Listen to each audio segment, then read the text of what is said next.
Nou praat ek met jou oor die eerste opstanding. En ek wil hê dat jy saam met my lees, jou Bybel oopmaak, of net daar waar jy is, net rustig luister. Ek lees in Openbaring, hoofstuk 20, vanaf vers 5 en vers 6. Die ander dode het nie herlewe, totdat die 1000 jaar voleindig was nie. Dit is die eerste opstanding. Salig en heilig is hy, wat deel het aan die eerste opstanding. Oor hulle het die tweede dood geen mag nie, maar hulle sal priesters van God en van Christus wees, en sal saam met hom as konings regeer 1000 jaar lank. Praat met jou oor die eerste opstanding. In ons tema oor die lewe na die dood, het ek nou verskeie behandel die afgelope 6 weke. Dit bring nou vir my by die groot vraag, wat die eerste opstanding betref. Dit is 'n begrip wat baie nou met die wegraping in verband staan. Die eerste opstanding. By hierdie geleentheid kom die Here Jesus net om die regverdiges te kom haal. Daarom sê Paulus in 1 Tessalonisense 4 vers 16, die wat in Christus gesterf het, sal eerste opstaan. Nou, almal wat in Christus gesterf het, saam met hulle wat op die aarde sal wees wanneer Jesus verskyn in die lug, het deel aan die eerste opstanding, maar dit is hoegenaamd en het niks te doen met die opstanding van die goddelose nie. En as ek nou bedoel goddelose, wil ek dit kwalifiseer, die ongeredde, die een wat godloos is. Daar is baie goeie mense wat hel toe gaan, want dit is nie jou goeie werke wat vir jou plek in die hemel verdien nie. Dit is Jesus Christus se kruisdood en dat jy hom as jou saligmaker aanvaar het en jou sondes bely het. Dit is wat die verskil gaan maak tussen die hemel en die hel.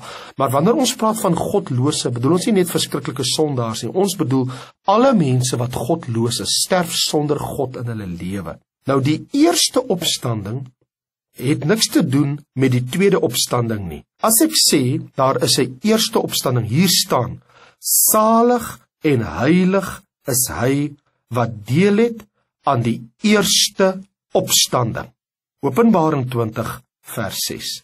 Jesus sê, deur sy woord, jy is salig en jy is heilig as jy deel het aan die eerste opstanding. Aangesien daar 'n eerste opstanding is, dan impliseer dit 'n tweede opstanding, omdat ons weet dat die regverdiges en onregverdiges opgewek sal word. Ander woorde, alle mense wat gesterf het, liggaamlik gesterf het, sal weer eendag opgewek word. Maar die goddelose sal eers later 'n opstanding beleef. Dis die opstanding van veroordeling. Die eerste opstanding is die opstanding van die regverdiges. Die tweede opstanding is die opstanding van veroordeling. In Openbaring 20 word gesê dat die twee opstandings 1000 jaar uitmekaar is. En van vers 4 af lees ons, en ek het trone gesien en hulle daarop gaan sit en aan hulle is die oordeel gegee, en ek het die siele gesien van die wat onthoof is oor die getuienis van Jesus en oor die woord van God, en die wat die dier en sy beeld nie aanbid het nie, en die merk op hulle voorhoof en op hulle hand nie ontvang het nie. Hulle het geleef en as konings geregeer saam met Christus die 1000 jaar lank. So die eerste opstanding vind mos nou plaas voor die 1000 jaar, want hulle moet almal saam met Christus regeer die 1000 jaar. Die ander dode, die goddelose, het nie herlewe totdat die 1000 jaar voleindig was nie. So dis baie duidelik, daar is twee opstandings wat geskei word deur 1000 jaar. So ek stel dit aan u en die skrif is baie duidelik daaroor en ons gaan dit net nou duidelik kan sien. Dat is die opstanding van die regverdiges en daar is die opstanding tot veroordeling, die tweede opstanding. Salig en heilig is hy wat deel het aan die eerste opstanding. Diegene wat aan die eerste opstanding deel het, noem die Bybel dus, hulle is heilig en hulle is salig. Dit plaas jou in 'n baie bevoorregte posisie in God se koninkryk, omdat jy deel het aan hierdie opstanding. Daar is verskeie skrifgedeeltes wat 'n onweerlegbare getuienis vir ons gee, dat die Here verskillende opstandings daar gestel het. As u byvoorbeeld lees in 1 Korintiërs 15, vanaf vers 20 tot 24 lees ons, maar nou, Christus is opgewek uit die dode. Hy het die eersteling geword van die wat ontslaap het, want aangesien die dood deur 'n mens is die opstanding van die dode ook deur 'n mens. Want soos hulle almal in Adam sterwe, so sal hulle ook almal in Christus lewend gemaak word. Maar elkeen in sy eie orde. Die Griekse woordjie daar is tagma, wat beteken verskillende divisies. As eersteling Christus, daarna die wat aan Christus behoort by sy koms, dis wanneer hy kom om sy kerk te kom haal, daarna kom die einde. So jy kan sien daar is 'n tydskaping. Daar is verskillende tydperke wat ek in ag moet neem. Nou, Filippense 3 vers 8 tot 11 stel dit ook baie duidelik, waar Paulus die volgende verklaring maak. Ja, waarlik, ek ag ook alles skade, om die uitnemendheid van die kennis van Christus Jesus my Here, terwille van wie ek alles prysgegee het, en as drek beskou, om Christus as wins te verkry, sodat ek hom kan ken, en die krag van sy opstanding, en die gemeenskap aan sy lyde, terwyl ek aan sy dood gelykvormig word, of ek miskien die opstanding uit die dode kan bereik. Nou wat bedoel Paulus hiermee? Ek bedoel, dit is mos waar dat elkeen sal tog opstaan, dit word deur die Bybel bevestig, en in alle Christelike belydenisskrifte erken dat daar 'n opstanding is. Wat is dan hierdie opstanding waarvoor Paulus homself beywer en alles ingespan het om dit te verkry? Dit kan tog nie 'n algemene opstanding wees nie, want in so 'n geval sou hy mos in elk geval daaraan deel hê. Daar moet dus 'n baie besondere opstanding wees. En die groot vraag wat ons nou kan vra is, hoekom wil hy so graag daardie opstanding verkry? Wel, die antwoord is baie duidelik, dat daar is 'n opstanding waaraan die kinders van die opstanding behoort. As u byvoorbeeld in Lukas hoofstuk 20 gaan lees, daarvan vers 35 en vers 36, dan sê Jesus, maar die wat waardig geag word, om daardie eeu en die opstanding uit die dode te verkry, trou nie, en hulle word nie in die huwelik uitgegee nie, want hulle kan ook nie meer sterwe nie, want hulle is soos die engele en is kinders van God, omdat hulle kinders van die opstanding is. So daar is 'n groot verskil tussen om kinders van die oordeel te wees en kinders van God te wees. Om kinders van die duiwel te wees beteken ek gaan deel hê aan die opstanding van veroordeling. Om kind van God te wees beteken ek het deel aan die opstanding van die kind van God.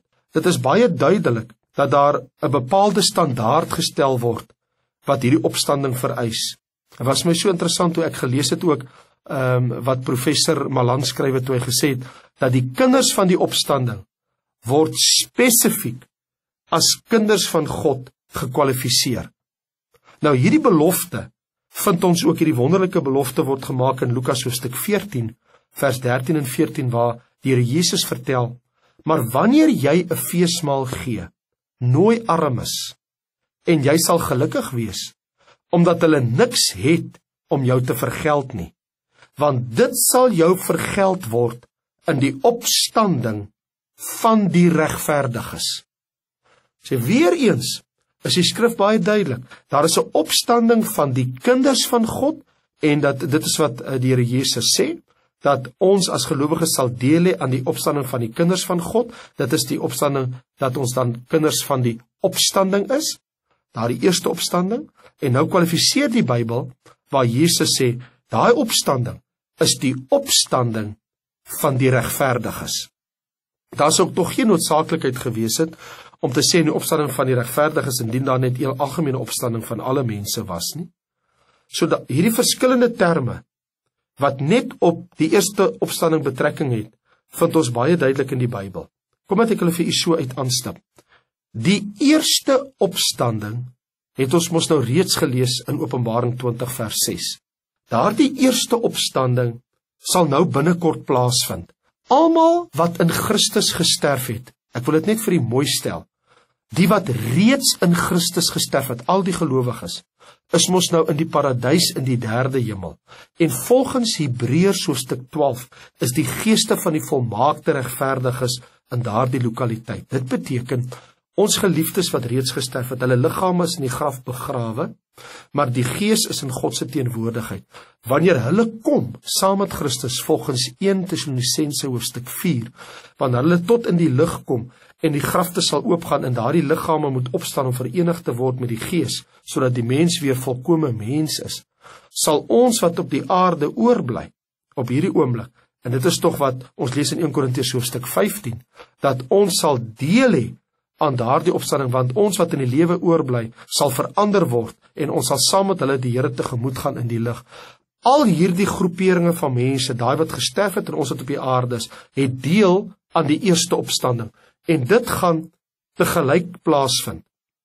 Daarom noem die Bybel dit die eerste opstanding. Nou, hierdie eerste opstanding word ook genoem in Lukas 20 vers 36, die opstanding van die kinders van God, teenoor die opstanding van die goddelose, teenoor die opstanding van die ander dode wat nie herlewe het, teenoor die ander opstanding van die wat sonder Christus gesterf het, wat nie in Christus gesterf het, wat ongelowig gesterf het, wat godloos gesterf het, sonder die Here in hulle lewe.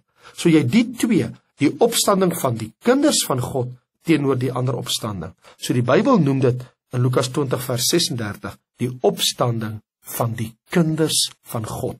Dit is die eerste opstanding. 1 Tessalonisense 4 vers 16 kwalifiseer dit nog verder. Die opstanding van die wat in Christus gesterf het. Ons wat in Christus op die oomblik is, wat nog lewe op aarde, maar ons is reeds in Christus, sowel as al die geliefdes wat reeds in Christus gesterf het. Ons het deel aan daardie opstanding, en die Bybel noem dit dan die opstanding van die wat in Christus gesterf het. 1 Tessalonisense 4 vers 16. Ons het reeds gesien in Lukas 14 vers 14, die opstanding van die regverdiges. Nou dit verklaar dit nou pragtig, dat hierdie eerste opstanding, wat die opstanding is van die kinders van God, dit is nou diegene wat in Christus gesterf het, en wat ook in Christus op hierdie oomblik is, daardie opstanding word dan beskryf deur Jesus self, as die opstanding van die regverdiges. Nou in Hebreërs hoofstuk 11 vers 35, word dit verder as volg omskryf. Ek maak my Bybel daar oop, en ek lees vir jou daar. Dit is nou in die 35ste vers van Hebreërs hoofstuk 11. Vroue het hulle dode deur opstanding teruggekry. Nou daardie opstanding was net 'n herstel tot die lewe. In ander woorde, toe Elia gebid het, of toe een van die profete van ouds vir iemand gebid het wat God uit die dood opgewek het, of selfs die Here Jesus, dit was net 'n herstelling tot die lewe. Maar lees nou verder. Die ander is gefolter en wou geen bevryding aanneem nie, omdat 'n beter opstanding te kan verkry. Nou as daar 'n beter opstanding is, die opstanding van die regverdiges, dan is daar die slegte opstanding, die opstanding van veroordeling van die goddelose. Nou lees ons in vers 40, omdat God iets beters oor ons beskik het, sodat hulle nie sonder ons volmaak sou word nie. Hulle wat gesterf het, niemand wat nou gesterf het, tot en met hede op hierdie oomblik, het 'n verheerlikte liggaam gekry nie. Die enigste een wat 'n verheerlikte liggaam het, is die Here Jesus. Want ek meen, Paulus sê tog baie duidelik in Timoteus, hy alleen besit onsterflikheid. Omdat die eerste opstanding, die opstanding van die regverdiges, nog nie plaasgevind het, hierdie beter opstanding nog nie plaasgevind het, moet hulle wat reeds gesterf het, wag vir daardie opstanding. Hulle slaap nie, hulle is in heerlikheid, hulle is by God, maar hulle wag op hierdie stadium, tot en met wanneer die die oomblik van die eerste opstanding sal plaasvind, dan kan hulle gees saam met Christus kom en die liggaam uit die graf uit opstaan en daar 'n vereniging plaasvind en ons verander word en saam met hulle weggevoer word, die Here tegemoet in die lig. Dit is die beter opstanding. Dit is die opstanding wat ons voorwag as kinders van God. En ons weet dit moet kom. Romeine hoofstuk 8 is ook baie duidelik in die verband. Dit is waarvoor ons almal wag. Ek wil dit sommer nou vir jou lees. Waar Paulus reeds van vers 18 af sê, ek reken dat die lyding van die teenwoordige tyd nie opweeg teen die heerlikheid wat aan ons geopenbaar sal word nie. Want die skepping wag met reikhalsende verlange op die openbaarmaking van die kinders van God. So God se skepping wat onder die vloek is en wat reeds gedeeltelik die vloek opgehef is, maar daardie skepping is nog nie totaal vry nie. Dit wag met verlange dat die kinders van God geopenbaar gemaak word. Dit kan eers in die eerste opstanding plaasvind, want die skepping is aan die nietigheid onderworpe, nie gewillig nie, maar ter wille van hom wat dit onderwerp het, in die hoop dat ook die skepping self vrygemaak sal word van die slawerny van die verganklikheid. Jy sien, want die skepping is nou soos 'n ou kleed wat toegerol word, die ou kleed wat oud geword het. Ons skepping is soos 'n kleed wat al hoe ouer word en die wêreld gaan al hoe meer agteruit. Die skepping op aarde is soos wat sekere diere spesies uitsterf en die reënwoude moet pad gee en as gevolg van dit wat in die ozonlaag gebeur en die temperatuurveranderings op die aarde. Die skepping beleef op die oomblik 'n geweldige agteruitgang, die aarde. En hier staan dit dat die skepping wag om self vrygemaak te word van verganklikheid tot die vryheid van die heerlikheid van die kinders van God. Nou God kan eers die skepping totaal vrymaak na die opstandings plaasgevind het, soos wat ons dan nou in die finale oordeel lees, as dit klaar plaasgevind het en hoe dit sal uitsien in Openbaring 21 en ek het 'n nuwe hemel en 'n nuwe aarde gesien. So tot en met daai oomblik is die skepping nog steeds gedeeltelik onderworpe aan die vloek en in 'n sekere sin gaan dit nog steeds agteruit en dit beleef ons in ons eie wêreld. En nie alleen dit nie, vers 23 Romeine 8, maar ons self ook, wat die eerstelinge van die Gees het, ons sug ook in onsself, in afwagting van die aanneming tot kinders, naamlik die verlossing van ons liggaam. Hoe wonderlik. Ons liggaam moet verlos word, finaal en vir ewig. En dit sal gebeur wanneer die beter opstanding plaasvind. Of soos wat Jesus dit ook beskryf het in Johannes 5 vers 29, as die opstanding tot die lewe. So hierdie eerste opstanding, wat die opstanding van die kinders van God is, die opstanding van die wat in Christus gesterf het, die opstanding van die regverdiges, wat die beter opstanding is, noem Jesus self in Johannes hoofstuk 5 die opstanding tot die lewe. Hierdie opstanding tot die lewe is die opstanding waarin u en ek gaan deel hê, hierdie eerste opstanding. Jesus self beskryf dit dan ook so in die 29ste vers. En die wat uitgaan, die wat goed gedoen het tot die opstanding van die lewe. Om goed te doen is om Jesus Christus aan te neem en sy offer aan te neem en dan so te lewe om hom te behaag. En dan in Handelinge 4, die tweede vers, maak die Bybel hierdie absolute insiggewende verklaring, wanneer ons lees, baie ontevrede dat hulle die volk leer. Ons lees dat hierdie Sadduseërs en die hoofman daar in die tempel, hulle was baie ongelukkig en die priesters, dat hierdie disippels van die Here Petrus en Johannes dat hulle die volk leer. En die Bybel sê, en hulle was baie ontevrede dat hulle die volk leer, en in Jesus die opstanding uit die dode verkondig. Op 'n ander plek, die opstanding vanuit die dode. En dis eintlik wat Paulus dan ook bedoel, wanneer hy ook daaroor skrywe, is om die opstanding uit die dode verkondig. En hier was 'n groot ontevredenheid onder die Sadduseërs en die priesters gewees by die tempel, dat hier staan Petrus en Johannes in die tempel na die opstandingsdag van Jesus Christus. Want u moet onthou dat Handelinge 4 is in die opvolging van Jesus se opstanding in daai konteks geskrywe, en hier maak hulle die verklaring en hulle verkondig die opstanding in Jesus uit die dode. En dit het 'n geweldige reperkussie onder die mense teweeggebring, want wie is hierdie mense om 'n opstanding uit die dode in Jesus te verkondig? Nou dit is hierdie opstanding wat ek van praat, is om die opstanding in Jesus te verkry uit die dode. Want die ander dode, Openbaring 20 vers 5 en 6, het nie herlewe.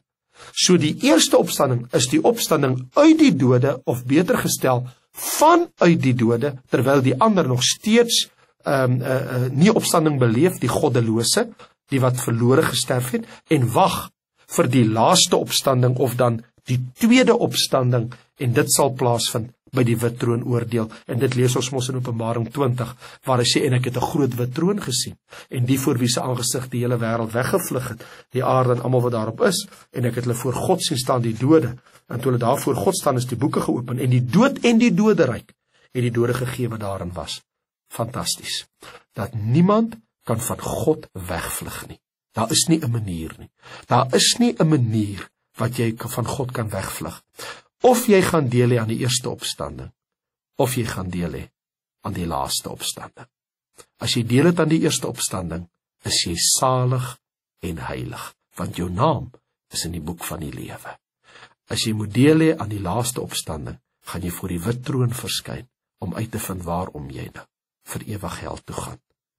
Mag die Here gee dat U en ek ons voorberei, as kinders van die Here, dat ons so sal lewe, dat ons gereed is, om Jesus te ontmoet. Enige oomblik kan die basuin blaas, en dan kan ons deel hê aan die eerste opstanding, want ons is kinders van die eerste opstanding, kinders van die opstanding. Nou ja, ek is Raymond Lombard, en het was vir my heerlik om met jou te gesels uit die woord uit, maar vereers, baie sterkte, die Here seën, totsiens.